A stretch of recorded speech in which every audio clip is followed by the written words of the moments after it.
Have you ever walked away from a conversation feeling a heavy, lingering sense of guilt, even when you know you did nothing wrong? Or maybe you suddenly realize you just agreed to do something you absolutely hated the idea of doing, simply to make the uncomfortable tension in the room disappear. When we think about being controlled, we instinctively look for visible aggression, raised voices, harsh demands, or someone trying to force our hand. But some of the most effective control tactics operate in total quiet. The person across from you remains perfectly calm, and their voice never rises above a murmur.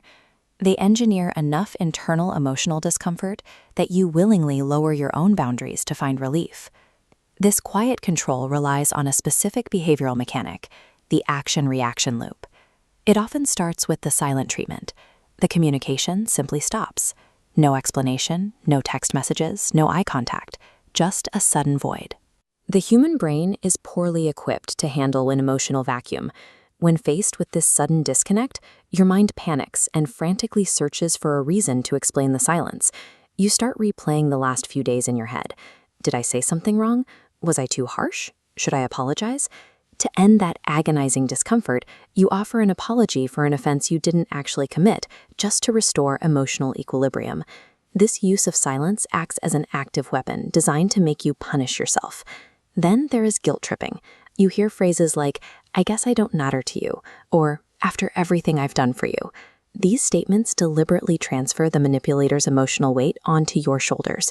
Your brain often misinterprets this transfer, causing you to view their sadness or anger as your own personal moral failing. You yield to their demands because your empathy kicks in. You equate the act of fixing their bad mood with being a good person.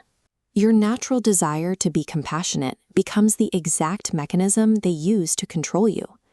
The final tactic relies on distorting reality. They will look you in the eye and casually deny things they clearly said yesterday, or brush off your concerns by claiming you're just being too sensitive. When facts are repeatedly twisted like this, it creates a broken internal alarm system, eroding the foundation of what you know to be true. You start second-guessing your own judgment. You wonder if you really did mishear them, or if your entire perception of the event is flawed. Once you can no longer rely on your own memory to defend your version of events, any future manipulation becomes entirely frictionless. Twisting the facts serves a long-term strategy, eroding your ability to defend yourself by destroying your trust in your own memories. These three tactics, the silences, the guilt trips, and the rewritten histories, form a calculated pattern of emotional control, all carefully hidden behind a mask of calm behavior. To stop this, you have to break the action-reaction loop.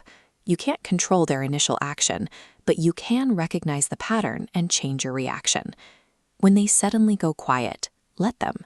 Resist the urge to offer a false apology just to fill the awkward space they created. When they try to hand you unearned guilt, insert a deliberate, calculated pause. Let the provocation hang in the air without reacting to it emotionally. In a healthy relationship, problems get solved through the friction of honest conversation, rather than through emotional pressure. Understanding the mechanics of human psychology strips the manipulator of their power, making your mind impossible to quietly control.